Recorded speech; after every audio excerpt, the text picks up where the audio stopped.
지금 전 세계 20개국 대통령이 한국을 주목하고 있습니다. 브라질이 한국을 배우고, 르완다가 한국을 따라하고, 베트남이 한국을 복제하고 있습니다. 심지어 중국, 북한마저 따라하려고 합니다. 도대체 무슨 일입니까? 1960년 한국의 국민소득은 67달러였습니다. 세계 최빈국이었습니다. 세계은행은 단 한 문장으로 결론 내렸습니다. 회복 불가능. 그런데 17년 후 전 세계가 경악했습니다. 불가능한 숫자가 현실이 됐습니다. 옥스퍼드 경제학자가 놀라서 계산기를 바닥에 떨어뜨렸죠. 자원도 없고 기술도 없었습니다. 하지만 한국은 해냈습니다. 그리고 지금 세계가 한국의 설계도를 펼치고 있습니다. 사우디 사막에서, 아프리카 초원에서, 동남아 정글에서 박정희 대통령 시절 도대체 어떤 일이 있었길래요? 혹시 여러분은 어떤 기억이 있으신가요? 기억이 있다면 댓글로 적어주세요. 지금부터 세계가 열광하는 대한민국의 비밀을 공개합니다. 이 영상을 보지 않으면 당신은 인류 최대 반전을 놓치게 됩니다.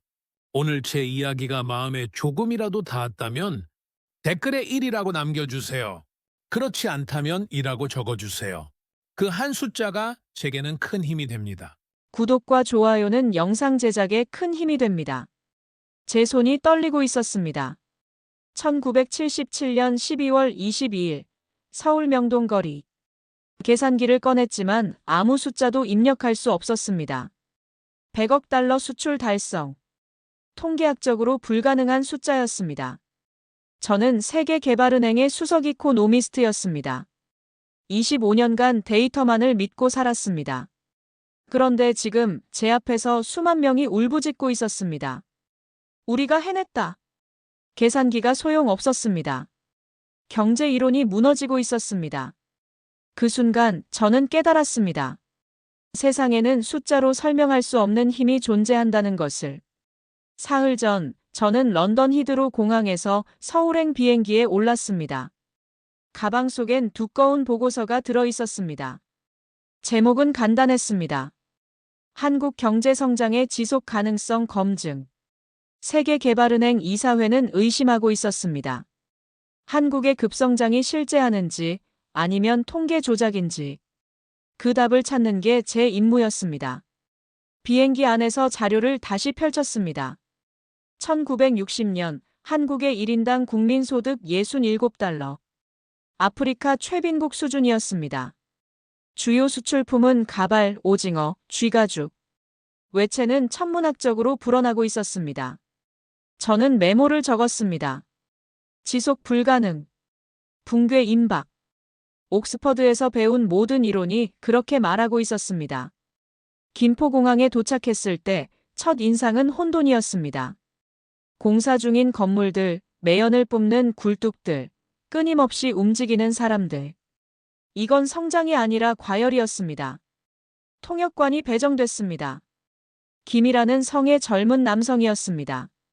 하몬 박사님, 어서 오십시오. 서울에 오신 걸 환영합니다. 감사합니다. 먼저 정부 경제부처를 방문하고 싶습니다. 김 씨가 고개를 끄덕였습니다. 그 전에 오늘 특별한 날입니다. 광장에 가시는 게 좋겠습니다. 무슨 일인데요? 곧 알게 되실 겁니다. 그의 목소리엔 묘한 떨림이 있었습니다. 명동 광장으로 향하는 길, 거리는 이미 사람들로 가득했습니다.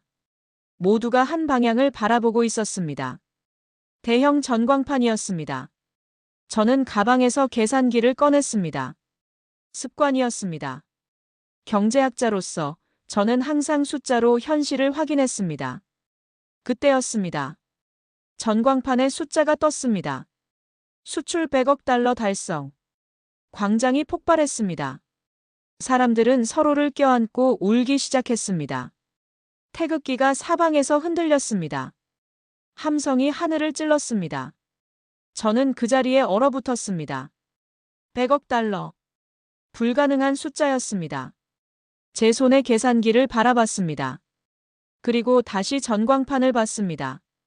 1960년 67달러에서 1977년 100억 달러까지. 17년. 계산기에 숫자를 입력하려 했지만 손가락이 움직이지 않았습니다. 이건 단순한 성장이 아니었습니다. 이건 법칙의 파괴였습니다. 옆에 서 있던 노인이 제 어깨를 잡았습니다. 그는 눈물을 흘리며 말했습니다. 이제 우리도 먹고 삽니다. 우리 손주들은 굶주리지 않아도 됩니다. 그의 손이 거칠었습니다. 굳은 살이 박혀 있었습니다. 저는 말을 잃었습니다. 김 씨가 다가왔습니다. 그의 눈도 붉어져 있었습니다. 박사님, 보셨습니까? 우리가 해냈습니다. 저는 고개를 끄덕일 수밖에 없었습니다. 어떻게 이게 가능합니까? 김 씨가 광장을 둘러봤습니다. 수만 명의 사람들이 여전히 울고 있었습니다. 우린 선택의 여지가 없었습니다. 이기거나 죽거나. 우린 이기기로 했습니다. 그의 목소리가 떨렸습니다. 저는 주변을 천천히 둘러봤습니다. 젊은 여성들, 중년 남성들, 노인들. 모두의 얼굴에 같은 표정이 있었습니다. 안도. 그리고 자부심. 눈이 내리기 시작했습니다. 하얀 눈송이가 태극기 위로 내려앉았습니다. 광장의 함성은 잦아들지 않았습니다. 저는 가방에서 보고서를 꺼냈습니다. 런던에서 작성한 그 보고서. 지속 불가능. 붕괴 임박. 그리고 천천히 그 보고서를 접었습니다. 틀렸습니다. 제가 완전히 틀렸습니다. 한국은 무너지지 않았습니다. 한국은 날아올랐습니다. 그리고 저는 지금 그 비행의 순간을 목격하고 있었습니다. 밤이 되어 호텔로 돌아왔습니다. 창밖으로 서울의 야경이 보였습니다. 수많은 불빛들이 반짝이고 있었습니다. 저는 노트를 펼쳤습니다. 펜을 들었습니다. 하지만 무엇을 써야 할지 몰랐습니다. 25년간 경제를 연구했지만 오늘 본 것은 경제학 교과서 어디에도 없었습니다. 저는 마침내 한 문장을 적었습니다. 오늘 저는 기적을 목격했습니다. 그리고 덧붙였습니다. 하지만 그 기적은 하늘에서 온 게 아니었습니다. 사람의 손에서 만들어진 것이었습니다. 창밖에 불빛이 흔들렸습니다. 아니, 흔들린 건 제 시선이었습니다. 눈물이 흐르고 있었습니다. 런던으로 돌아온 지 사흘째, 저는 회의실에 앉아 있었습니다. 세계개발은행 이사회였습니다. 12개국 대표들이 저를 바라보고 있었습니다. 제 앞엔 서울에서 가져온 자료들이 펼쳐져 있었습니다. 수출 통계, 산업 성장률, 고용 지표. 모든 숫자가 같은 이야기를 하고 있었습니다. 한국은 기적을 만들었다고. 하지만 회의실 분위기는 차가웠습니다. 영국 대표가 먼저 입을 열었습니다. 하몬 박사, 이 수치들이 정말 믿을 만합니까? 저는 고개를 끄덕였습니다. 제가 직접 확인했습니다. 프랑스 대표가 코웃음을 쳤습니다. 목격이라. 박사님, 우리는 감정이 아니라 데이터로 판단합니다. 미국 대표가 끼어들었습니다. 솔직히 말씀드리죠. 이건 원조 자금 덕분 아닙니까? 저는 침을 삼켰습니다. 회의실이 조용해졌습니다. 모두가 제 대답을 기다리고 있었습니다. 저는 천천히 입을 열었습니다. 원조는 1960년대 중반에 끊겼습니다. 그 이후 한국은 스스로 일어섰습니다. 독일 대표가 물었습니다. 그럼 어떻게 설명하시겠습니까? 자원도 없고 기술도 없던 나라가 17년 만에 100억 달러를 수출한다. 저는 서울에서 본 광경들을 떠올렸습니다. 명동 광장의 함성, 노인의 눈물, 김 씨의 떨리는 목소리. 의지입니다. 의지를 시스템으로 만들었습니다. 회의실이 웅성거렸습니다. 저는 가방에서 한 장의 문서를 꺼냈습니다. 이것 좀 보십시오.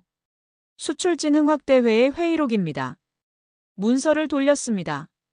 대표들이 하나씩 펼쳐 읽기 시작했습니다.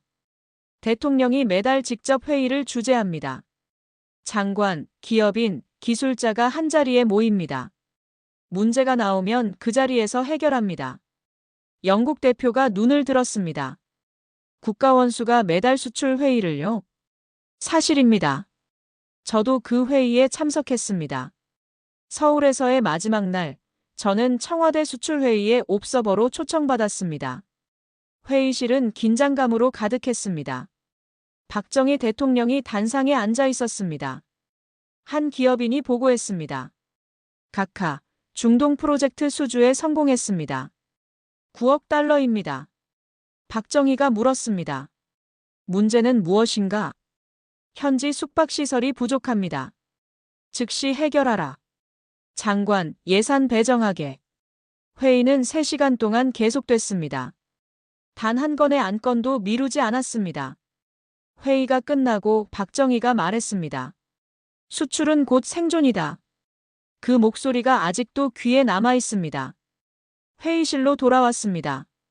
저는 이사회 대표들을 바라봤습니다. 한국은 경제를 운영하는 게 아닙니다. 추진하고 있습니다. 대통령부터 노동자까지 모두가 같은 목표를 향해 움직입니다. 프랑스 대표가 팔짱을 꼈습니다. 그래도 믿기 어렵습니다. 저는 한숨을 쉬었습니다. 이들은 숫자만 믿는 사람들이었습니다. 명동 광장의 눈물을 보지 못했습니다. 그날 밤 저는 호텔방에서 국제신문들을 펼쳤습니다. 뉴욕 타임스 헤드라인이 눈에 들어왔습니다. 코리아, 100억 달러의 기적인가 신기루인가? 이코노미스트는 더 신랄했습니다. 한강의 기적, 지속 가능성의 의문. 파이낸셜 타임스는 이렇게 썼습니다. 한국의 성장, 외채 폭탄 위에 줄타기. 세계는 여전히 의심하고 있었습니다. 저는 펜을 들었습니다. 그리고 반박문을 작성하기 시작했습니다. 한국의 기적은 신기루가 아니다. 그것은 치밀하게 설계된 생존 전략이다. 다음 날 아침 제 책상에 전보가 도착했습니다. 서울발이었습니다. 박사님, 포항제철 2단계 공사 착공했습니다. 한국은 멈추지 않습니다. 저는 전보를 바라봤습니다. 그렇습니다. 한국은 멈추지 않습니다. 세계가 의심해도 언론이 비판해도 한국은 앞으로 나아가고 있었습니다.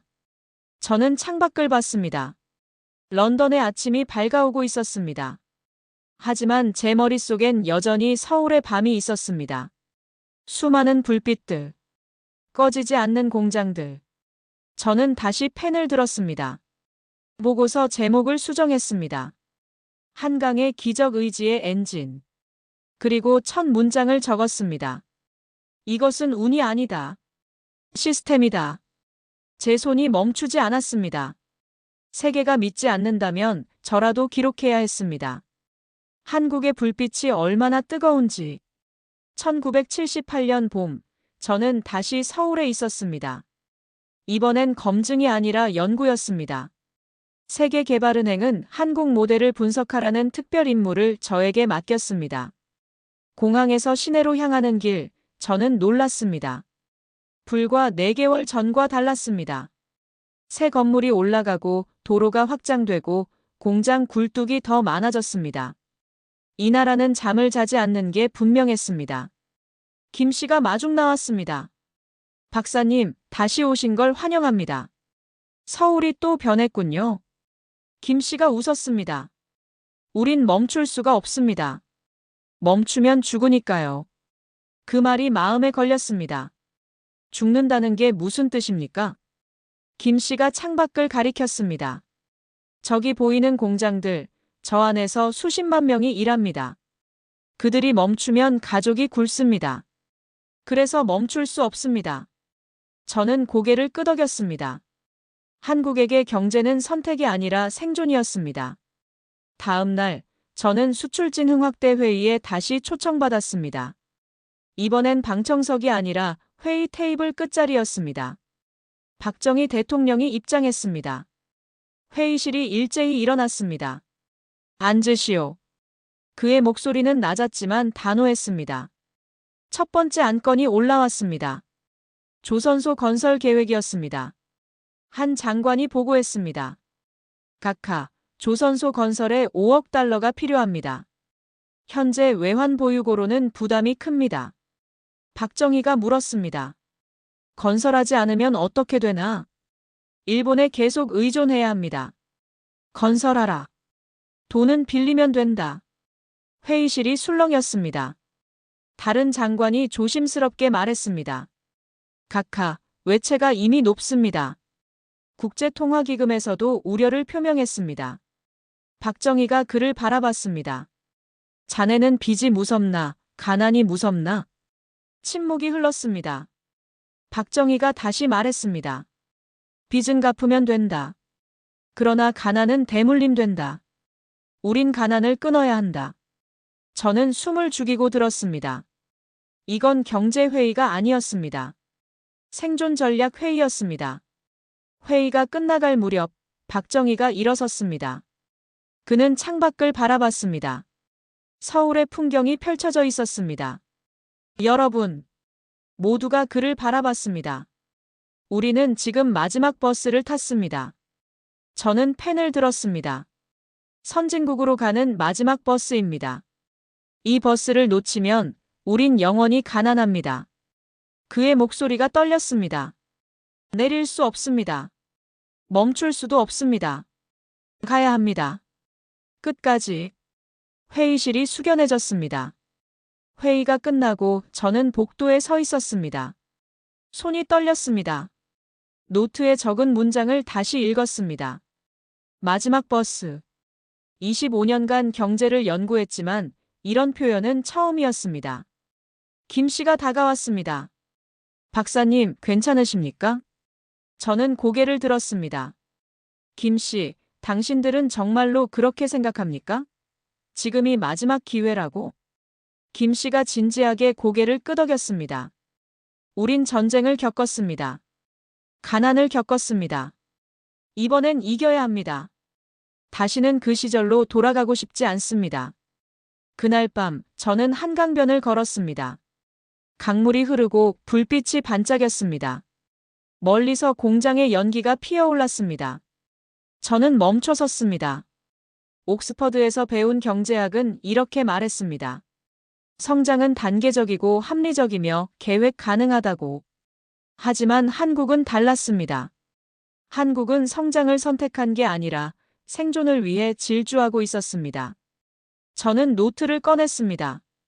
그리고 적었습니다. 한국은 경제 이론을 따르지 않는다. 생존 본능을 따른다. 다음 날 아침 김 씨가 저를 포항제철로 데려갔습니다. 용광로에서 쇳물이 쏟아지고 있었습니다. 붉은 불빛이 하늘을 물들였습니다. 한 기술자가 저에게 말했습니다. 박사님, 이 철강으로 배를 만들고 차를 만들고 건물을 짓습니다. 이게 우리의 미래입니다. 저는 물었습니다. 두렵지 않습니까? 이렇게 빨리 가는 게. 그가 웃었습니다. 두렵습니다. 하지만 멈추는 게 더 두렵습니다. 저는 그 순간 깨달았습니다. 제 학문이 틀렸다는 것을. 경제는 숫자가 아니었습니다. 인간의 절박함이었습니다. 한국은 그 증명이었습니다. 저는 용광로를 바라보며 중얼거렸습니다. 마지막 버스. 그래, 이들은 마지막 버스를 타고 있구나. 그리고 저도 그 버스에 함께 타고 있었습니다. 1978년 가을, 저는 사우디아라비아 주베일에 있었습니다. 비행기에서 내리는 순간 열기가 얼굴을 때렸습니다. 섭씨 48도. 숨쉬기조차 힘든 온도였습니다. 하지만 저는 이곳에 와야 했습니다. 한국의 기적이 정말 복제 가능한지 확인하기 위해서였습니다. 공항에서 건설 현장까지는 차로 2시간이 걸렸습니다. 창밖으로 펼쳐진 건 끝없는 모래뿐이었습니다. 하지만 지평선 너머로 무언가 보였습니다. 크레인이었습니다. 수십 대의 크레인이 모래 위에서 움직이고 있었습니다. 현장에 도착했을 때 저는 믿을 수 없었습니다. 사막 한복판에 항구가 만들어지고 있었습니다. 콘크리트가 쏟아지고 철골이 세워지고 기계들이 쉴 새 없이 움직였습니다. 그리고 그 모든 것을 한국인들이 하고 있었습니다. 파란 작업복을 입은 사람들이 뙤약볕 아래서 일하고 있었습니다. 얼굴은 그을렸고 땀은 끊임없이 흘렀습니다. 현장 소장이 저를 맞았습니다. 김이라는 성의 50대 남성이었습니다. 박사님, 어서 오십시오. 더운데 고생이 많으십니다. 여기 계신 분들이 더 고생이 크십니다. 그가 쓴웃음을 지었습니다. 현장을 돌아봤습니다. 노동자들은 새벽 4시에 일을 시작한다고 했습니다. 한낮의 열기를 피하기 위해서였습니다.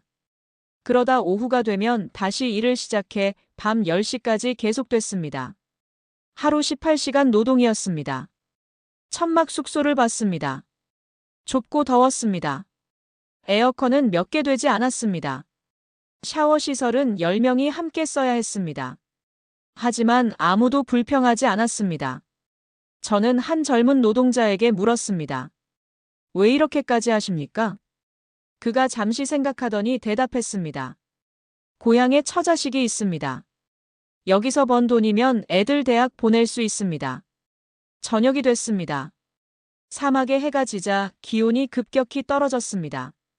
하지만 현장의 불빛은 꺼지지 않았습니다. 조명탑이 사막을 환하게 비췄습니다. 그 아래서 사람들은 여전히 일하고 있었습니다. 저는 멀리서 그 광경을 바라봤습니다. 한강의 불빛이 사막까지 옮겨온 것이었습니다. 김 소장이 옆에 섰습니다. 박사님, 저기 보이는 항구, 내년이면 완공됩니다. 저는 놀랐습니다. 어떻게 이게 가능합니까? 물도 없는 사막에서. 김 소장이 잠시 침묵했습니다. 우린 불가능을 하는데 익숙합니다. 그날 밤, 저는 천막 숙소에서 노트를 펼쳤습니다. 손이 떨렸습니다. 오늘 본 것들을 어떻게 글로 옮겨야 할까요?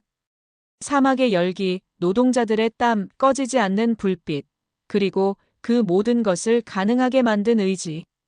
저는 펜을 들었습니다. 그리고 적었습니다. 한국은 한강에서 멈추지 않았다. 그들은 사막으로 왔다. 그리고 여기서도 기적을 만들고 있다.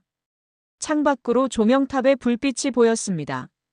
사막의 어둠 속에서 그 불빛은 더욱 선명했습니다. 저는 계속 썼습니다. 이들은 단순히 항구를 짓는 게 아니다. 생존의 증명을 하고 있다. 한국이 세계 어디서든 살아남을 수 있다는 것을. 다음 날 아침 현대건설 본사에서 온 임원을 만났습니다. 그는 계약서 사본을 보여줬습니다. 9억 달러. 당시 한국 국가 예산의 4분의 1에 해당하는 금액이었습니다. 이 계약을 따내기까지 3년이 걸렸습니다. 사우디 정부는 우릴 믿지 않았습니다. 저는 물었습니다. 그럼 어떻게 설득하셨습니까? 그가 웃었습니다.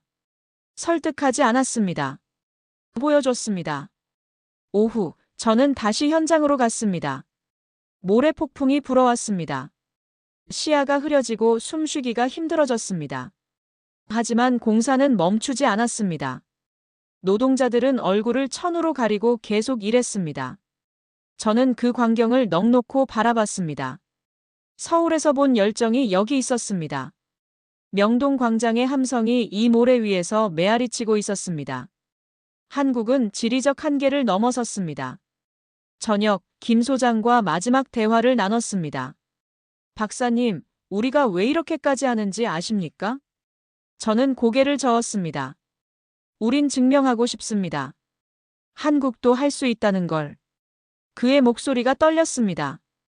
저는 말없이 고개를 끄덕였습니다. 비행기에 오르기 전 저는 마지막으로 현장을 바라봤습니다. 사막 위의 크레인들, 천막 숙소들, 그리고 조명탑의 불빛. 한강의 기적이 사막으로 번지고 있었습니다. 저는 중얼거렸습니다. 이건 더 이상 한국만의 이야기가 아니구나. 세계가 곧 알게 될 것이었습니다. 한국의 의지가 얼마나 강한지. 1980년대 초 저는 세계를 떠돌고 있었습니다. 세계개발은행의 특별자문관이 된 후 제 삶은 완전히 바뀌었습니다. 한 달에 3개 나라를 방문하는 게 일상이었습니다. 그리고 어느 나라를 가든 똑같은 질문을 받았습니다. 어떻게 한국은 그렇게 빨리 성장했습니까? 처음엔 통계로 설명하려 했습니다. 하지만 곧 깨달았습니다. 숫자로는 설명할 수 없다는 것을. 1982년 가을, 르완다 키갈리에 도착했습니다. 폴 카가메 대통령을 만났습니다. 그는 젊고 날카로운 눈빛을 가진 지도자였습니다. 하몬 박사님, 한국 이야기를 들려주십시오. 저는 서울의 명동 광장 이야기를 꺼냈습니다. 1977년 12월, 눈 내리는 거리, 100억 달러의 함성. 카가메가 물었습니다. 우리도 그런 날을 만들고 싶습니다. 어떻게 해야 합니까? 저는 잠시 침묵했습니다. 각하, 한국의 비밀은 시스템이 아닙니다. 절박함입니다. 그의 표정이 변했습니다. 한국은 선택의 여지가 없었습니다. 성장하거나 죽거나.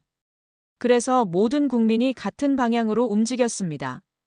카가메가 창밖을 바라봤습니다. 우리도 그렇습니다. 학살을 겪었습니다. 이제 다시 일어서야 합니다. 저는 그 순간 알았습니다. 이 나라도 한국처럼 될 수 있다고. 다음 주 저는 베트남 하노이에 있었습니다. 응우엔 수원푹 총리가 저를 맞았습니다. 박사님, 우리는 한국을 배우고 싶습니다. 저는 포항제철 이야기를 꺼냈습니다. 용광로의 불빛, 밤을 낮으로 바꾼 노동자들. 총리가 메모를 했습니다. 우리도 산업단지를 만들 겁니다. 이름은 코리아 인더스트리얼 파크로 하겠습니다. 저는 놀랐습니다. 왜 한국 이름을 쓰십니까? 그가 웃었습니다. 한국이 길을 보여줬으니까요. 그해 겨울, 카자흐스탄 알마티였습니다. 나자르바예프 대통령이 저를 광활한 초원으로 데려갔습니다. 박사님, 여기에 제철소를 짓겠습니다. 한국의 포스코가 도와주기로 했습니다. 바람이 불었습니다. 초원의 풀들이 물결처럼 흔들렸습니다. 저는 물었습니다. 각하는 왜 한국을 선택하셨습니까? 그가 저를 바라봤습니다. 한국은 불가능을 가능으로 만들었습니다. 1985년 봄, 에티오피아 아디스아바바였습니다. 멜레스 제나위 총리가 저를 대통령궁으로 초대했습니다. 집무실에는 태극기가 걸려 있었습니다. 저는 깜짝 놀랐습니다. 각하, 저건. 그가 웃었습니다. 한국 국기입니다. 우리의 롤모델이니까요. 총리가 계속 말했습니다. 우리는 새마을 운동을 배우고 있습니다. 마을마다 깃발을 세우고 있습니다. 그날 밤 호텔방에서 저는 노트를 펼쳤습니다. 손이 떨렸습니다. 지난 5년간 제가 목격한 것들. 르완다의 언덕, 베트남의 산업단지, 카자흐스탄의 초원, 에티오피아의 마을들. 모든 곳에서 한국의 이름이 들렸습니다. 저는 펜을 들었습니다. 그리고 적었습니다. 한강의 불빛이 세계로 번지고 있다. 사막을 넘어 정글을 지나 초원을 건너. 다음 날 아침 아디스아바바 외곽의 한 마을을 방문했습니다. 마을 입구에 깃발이 세워져 있었습니다. 표지판이 있었습니다. 새 마을, 새 희망. 한글과 아마라어로 적혀 있었습니다. 마을 사람들이 함께 길을 닦고 우물을 파고 학교를 짓고 있었습니다. 한 노인이 저에게 다가왔습니다. 당신이 한국에서 온 박사님입니까? 저는 고개를 저었습니다. 아닙니다. 저는 캐나다 사람입니다. 노인이 웃었습니다. 그래도 한국을 아시지요? 우린 한국처럼 되고 싶습니다. 저는 그 순간 눈시울이 뜨거워졌습니다. 1977년 서울 명동에서 본 그 함성이 여기까지 왔습니다. 저는 노인에게 물었습니다. 왜 한국입니까? 노인이 하늘을 올려다봤습니다. 한국도 가난했다고 들었습니다. 우리처럼. 그런데 일어섰지요. 그럼 우리도 할 수 있지 않겠습니까? 저는 말없이 고개를 끄덕였습니다. 비행기에 올랐습니다. 창밖으로 아디스아바바가 멀어졌습니다. 저는 노트를 꺼냈습니다. 마지막 문장을 적었습니다. 기적은 전염된다. 한국이 증명했고 세계가 따라가고 있다. 이제 한강의 기적은 한국만의 것이 아니다. 창밖으로 구름이 흘러갔습니다. 저는 눈을 감았습니다. 1977년 눈 내리던 서울이 떠올랐습니다. 그날의 함성이 지금 전 세계에 울려 퍼지고 있었습니다. 1990년 저는 세계개발은행 본부 회의실에 서 있었습니다. 20개국 대통령들이 한자리에 모였습니다. 역사상 처음 있는 일이었습니다. 회의 주제는 단 하나였습니다. 한국 모델, 어떻게 우리나라에 적용할 것인가? 제 앞에는 두꺼운 보고서가 놓여 있었습니다. 지난 10년간 제가 작성한 한국 연구의 결정체였습니다. 저는 천천히 입을 열었습니다. 신사숙녀 여러분, 한국은 기적을 기다리지 않았습니다. 한국은 기적을 기획했습니다. 회의실이 조용해졌습니다. 저는 화면에 자료를 띄웠습니다. 1960년 한국의 모습이었습니다. 폐허, 가난, 절망. 그리고 1990년 한국의 모습. 빌딩, 공장, 희망. 30년 만의 변화였습니다. 브라질 대통령이 물었습니다. 박사님, 한국의 비밀이 무엇입니까? 자본입니까? 기술입니까? 저는 고개를 저었습니다. 둘 다 아닙니다. 의지를 시스템으로 만든 것입니다. 저는 다음 슬라이드를 넘겼습니다. 박정희 대통령이 남긴 7가지 원칙이었습니다. 첫째, 목표는 국가가 정합니다. 둘째, 정부는 기업의 벽이 아니라 기관차입니다. 인도 대통령이 메모를 시작했습니다. 셋째, 국민은 정책의 대상이 아니라 참여자입니다. 넷째, 위기는 멈춤이 아니라 가속 페달입니다. 케냐 대통령이 고개를 끄덕였습니다. 다섯째, 외화는 피처럼 돌려야 합니다. 여섯째, 기술은 수입이 아니라 자립의 언어입니다. 폴란드 대통령이 손을 들었습니다. 일곱째는 무엇입니까? 저는 잠시 멈췄습니다. 일곱째, 정신. 하면 된다. 회의실이 웅성거렸습니다. 사우디 대통령이 말했습니다. 박사님, 이것들은 모두 정신적인 것 아닙니까? 구체적인 정책은 무엇입니까? 저는 웃었습니다. 카카. 그게 바로 핵심입니다. 한국의 성공은 정책이 아니라 정신에서 시작됐습니다. 저는 1977년 명동 광장 영상을 틀었습니다. 눈 내리는 거리, 100억 달러 달성, 사람들의 함성과 눈물. 화면 속 사람들은 울고 있었습니다. 기쁨의 눈물이었습니다. 회의실이 조용해졌습니다. 영상이 끝나고 베트남 대통령이 말했습니다. 우리도 저런 날을 만들고 싶습니다. 르완다 대통령이 이어 말했습니다. 우리는 이미 시작했습니다. 새마을 운동을 도입했습니다. 인도네시아 대통령이 손을 들었습니다. 우리는 한국식 산업단지를 짓고 있습니다. 저는 그들을 바라봤습니다. 세계가 움직이고 있었습니다. 한국을 향해. 오후 세션이 시작됐습니다. 저는 각국 대표들에게 물었습니다. 여러분, 한국처럼 되고 싶다면 한 가지만 기억하십시오. 모두가 저를 바라봤습니다. 한국은 풍요로워서 성장한 게 아닙니다. 절박해서 성장했습니다. 브라질 대통령이 물었습니다. 그럼 우리도 절박해야 한다는 말씀입니까? 저는 고개를 끄덕였습니다. 절박함이 없다면 시스템도 소용없습니다. 회의가 끝나고 각국 대통령들이 저에게 다가왔습니다. 그들은 하나같이 같은 말을 했습니다. 우리나라에도 와주십시오. 한국 모델을 직접 가르쳐 주십시오. 저는 약속했습니다. 그날 밤 호텔 방으로 돌아왔습니다. 창밖으로 워싱턴의 야경이 보였습니다. 하지만 제 머릿속엔 서울의 불빛이 있었습니다. 저는 노트를 펼쳤습니다. 오늘 회의에서 느낀 것들을 적기 시작했습니다. 한강의 기적은 더 이상 한국만의 것이 아니다. 그것은 세계의 교과서가 되었다. 20개국 대통령이 한자리에 모여 한국을 배우고 있다. 손이 떨렸습니다. 1977년 서울에서 처음 본 그 불빛이 지금 전 세계를 비추고 있었습니다. 다음 날 아침 제 책상에 편지가 쌓여 있었습니다. 각국에서 보낸 초청장이었습니다. 탄자니아, 방글라데시, 페루, 우크라이나, 필리핀. 모두 같은 내용이었습니다. 한국 모델을 가르쳐달라는 요청. 저는 그 편지들을 하나씩 읽었습니다. 그리고 깨달았습니다. 제 인생의 사명이 무엇인지. 저는 답장을 쓰기 시작했습니다. 모든 나라에 같은 문장을 적었습니다. 한국의 기적은 복제할 수 있습니다. 하지만 한 가지 조건이 있습니다. 국민 모두가 같은 꿈을 꾸어야 합니다. 펜을 내려놓고 창밖을 바라봤습니다. 저는 중얼거렸습니다. 1977년 명동 광장에서 본 그 사람들. 그들은 모두 같은 꿈을 꾸고 있었습니다. 가난을 끝내자. 우리도 잘 살아보자.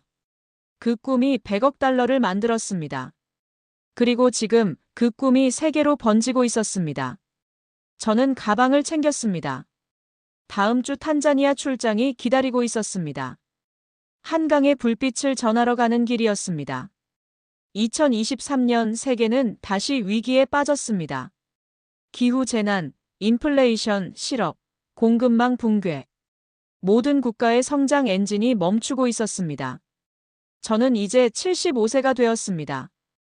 은퇴를 생각할 나이였습니다.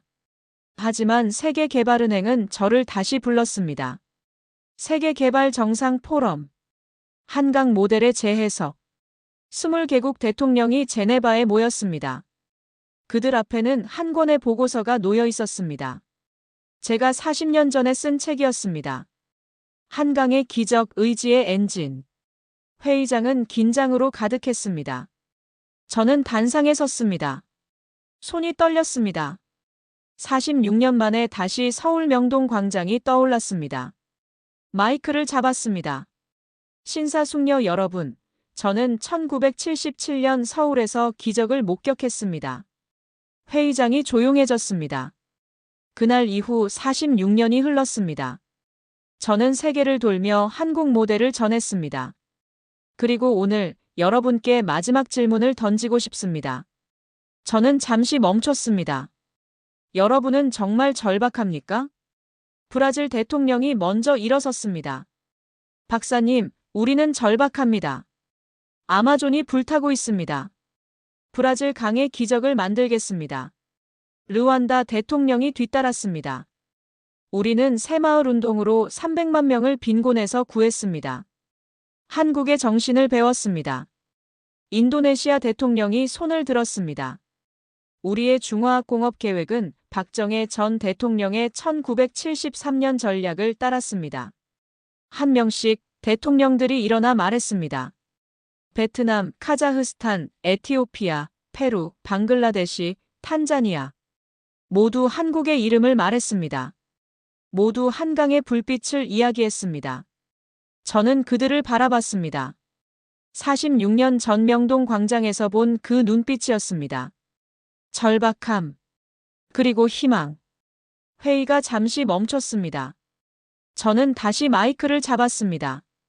여러분, 한국의 기적은 특별하지 않았습니다. 회의장이 술렁였습니다. 한국이 한 것은 단 하나였습니다. 포기하지 않은 것입니다. 저는 화면에 1977년 명동 광장 사진을 띄웠습니다. 눈 내리는 거리, 태극기, 사람들의 눈물. 이 사람들은 선택의 여지가 없었습니다. 살거나 죽거나. 그들은 살기로 했습니다. 저는 다음 슬라이드를 넘겼습니다. 포항제철의 용광로, 사우디 사막의 크레인, 독일 탄광의 광부들. 한국은 자원이 없었습니다. 그래서 사람을 자원으로 삼았습니다. 케냐 대통령이 메모를 했습니다. 한국은 기술이 없었습니다. 그래서 배우고 또 배웠습니다. 폴란드 대통령이 고개를 끄덕였습니다. 한국은 자본이 없었습니다. 그래서 빚을 내고 땀을 흘리고 밤을 낮으로 바꿨습니다. 저는 마지막 슬라이드를 띄웠습니다. 2023년 서울의 야경이었습니다. 수백만 개의 불빛이 반짝이고 있었습니다. 여러분, 이것이 한국입니다. 67달러에서 시작해 세계 10대 경제 강국이 된 나라입니다. 회의장이 숙연해졌습니다. 하지만 기억하십시오. 이 불빛은 하늘에서 온 게 아닙니다. 사람의 손에서 만들어진 것입니다. 회의가 끝나갈 무렵, 저는 마지막 말을 꺼냈습니다. 여러분이 한국처럼 되고 싶다면 한 가지만 기억하십시오. 모두가 저를 바라봤습니다. 기적을 복제하려면 기적이 아니라 절박함을 복제하십시오. 그 순간 회의장이 조용해졌습니다. 그리고 천천히 박수가 터져 나왔습니다. 회의가 끝나고 각국 대통령들이 저에게 다가왔습니다. 그들은 악수를 청했습니다. 브라질, 인도, 케냐, 베트남, 폴란드, 사우디아라비아. 모두 같은 말을 했습니다. 우리도 그 불빛을 피워 올리겠습니다. 저는 그들의 손을 하나씩 잡았습니다. 그 손에서 열기가 느껴졌습니다. 1977년 명동 광장에서 느꼈던 그 열기. 그날 밤 호텔 방으로 돌아왔습니다. 창밖으로 제네바 호수가 보였습니다. 달빛이 호수를 비추고 있었습니다. 저는 노트를 펼쳤습니다. 마지막 문장을 적었습니다. 한강의 설계도는 이제 세계의 생존 매뉴얼이 되었다. 20개국 대통령이 그 설계도를 손에 쥐었다. 그들이 각자의 나라로 돌아가면 새로운 불빛들이 켜질 것이다. 펜을 내려놓고 저는 눈을 감았습니다. 46년 전 그날이 떠올랐습니다. 눈 내리는 서울, 명동광장, 100억 달러의 함성. 그날 저는 계산기를 떨어뜨렸습니다. 숫자로는 설명할 수 없는 것을 봤기 때문입니다. 그리고 지금 그 설명할 수 없는 것이 세계를 움직이고 있었습니다. 저는 가방에서 낡은 사진 한 장을 꺼냈습니다. 1977년 12월 22일 명동광장에서 찍은 사진이었습니다. 눈 속에서 태극기를 흔드는 사람들, 울고 있는 노인, 함께 껴안고 있는 젊은이들. 저는 그 사진을 오랫동안 바라봤습니다. 그리고 중얼거렸습니다. 감사합니다. 한국. 당신이 세계에 희망을 보여줬습니다. 창밖으로 별이 빛나고 있었습니다. 한강의 불빛처럼. 2024년 겨울, 저는 다시 서울에 있었습니다. 47년 만에 돌아온 명동 광장이었습니다. 광장은 완전히 달라져 있었습니다. 고층 빌딩들이 하늘을 찌르고 전광판들이 밤을 환하게 비췄습니다. 하지만 제 눈엔 여전히 그날의 광장이 보였습니다. 1977년 12월 22일, 눈 내리던 그날. 저는 광장 한가운데 섰습니다. 사람들이 바쁘게 지나갔습니다. 아무도 저를 알아보지 못했습니다. 괜찮았습니다. 저는 증인일 뿐이었으니까요. 주머니에서 낡은 노트를 꺼냈습니다. 47년 전 이곳에서 처음 적은 문장이 있었습니다. 오늘 저는 기적을 목격했습니다. 그 아래 수십 년간 적어온 문장들이 빼곡했습니다. 사우디의 사막, 르완다의 언덕, 베트남의 산업단지, 에티오피아의 마을. 모든 곳에서 한강의 불빛을 봤습니다. 누군가 제 어깨를 두드렸습니다. 돌아보니 김 씨였습니다. 47년 전 제 통역을 맡았던 그 청년. 이제 백발의 노인이 되어 있었습니다. 박사님, 정말 오셨군요. 저는 그의 손을 잡았습니다. 김 씨, 오랜만입니다. 우리는 광장 옆 카페에 앉았습니다. 박사님, 47년 전 이 자리에서 우리가 함께 울었지요. 저는 고개를 끄덕였습니다. 100억 달러, 그날을 잊을 수 없습니다. 김 씨가 창밖을 바라봤습니다. 이제 우리는 6천억 달러를 수출합니다. 100억 달러의 60배입니다. 저는 할 말을 잃었습니다. 47년 전, 저는 한국의 100억 달러가 기적이라고 생각했습니다. 하지만 한국은 멈추지 않았습니다. 김 씨, 비밀이 뭡니까? 어떻게 이렇게까지 올 수 있었습니까? 김 씨가 잠시 생각하더니 대답했습니다. 우린 그냥 멈추지 않았습니다. 박사님이 그때 말씀하셨잖습니까? 마지막 버스라고. 저는 47년 전 청와대 회의실이 떠올랐습니다. 박정희 대통령의 목소리. 우리는 마지막 버스를 탔다. 내릴 수 없다. 저는 김 씨에게 물었습니다. 세계 각국이 한국을 배우고 있습니다. 어떻게 생각하십니까? 김 씨가 웃었습니다. 영광입니다. 우리도 가난했습니다. 그래서 그들의 마음을 압니다. 저는 고개를 끄덕였습니다. 47년간 제가 본 것이 바로 그것이었습니다. 한국은 자신의 성공을 혼자 간직하지 않았습니다. 세계와 나눴습니다. 해가 지기 시작했습니다. 명동거리에 불빛이 하나씩 켜졌습니다. 저는 그 불빛을 바라보며 생각했습니다. 47년 전, 이 불빛은 생존의 증거였습니다. 가난을 이긴 증거였습니다. 그리고 지금, 이 불빛은 희망의 상징이 되었습니다. 세계가 바라보는 희망. 김 씨가 말했습니다. 박사님, 감사합니다. 박사님이 우리 이야기를 세계에 전해주셨습니다. 저는 고개를 저었습니다. 아닙니다. 저는 본 것을 적었을 뿐입니다. 기적을 만든 건 당신들입니다. 김 씨의 눈이 붉어졌습니다. 우리는 한동안 말없이 앉아 있었습니다. 호텔로 돌아와 마지막 글을 썼습니다. 47년 전, 저는 회의론자로 서울에 왔습니다. 계산기를 들고 한국의 실패를 증명하러 왔습니다. 하지만 명동광장에서 계산기를 떨어뜨렸습니다. 숫자로는 설명할 수 없는 것을 봤기 때문입니다. 그것은 인간의 의지였습니다. 저는 펜을 내려놓았습니다. 창밖으로 서울의 야경이 펼쳐져 있었습니다. 수백만 개의 불빛이 반짝이고 있었습니다. 그 불빛 하나하나가 이야기였습니다. 땀의 이야기, 눈물의 이야기, 희망의 이야기. 저는 중얼거렸습니다. 기적의 이름은 여전히 같습니다. KUREA. 다음 날 아침, 비행기에 올랐습니다. 창밖으로 서울이 멀어졌습니다. 저는 가방에서 노트를 꺼냈습니다. 마지막 장을 펼쳤습니다. 그리고 적었습니다. 저는 그날 한강에서 기적을 봤습니다. 그리고 지금 그 기적이 세상을 움직이고 있습니다. 한강의 불빛은 더 이상 한국만의 것이 아닙니다. 인류의 희망입니다. 비행기가 구름 위로 올라갔습니다. 저는 눈을 감았습니다. 47년 전 그날이 선명하게 떠올랐습니다. 눈 내리는 명동, 100억 달러의 함성, 그리고 사람들의 눈물. 그날 저는 배웠습니다. 경제는 숫자가 아니라는 것을. 기적은 하늘이 주는 게 아니라는 것을. 모든 것은 사람에게서 시작된다는 것을.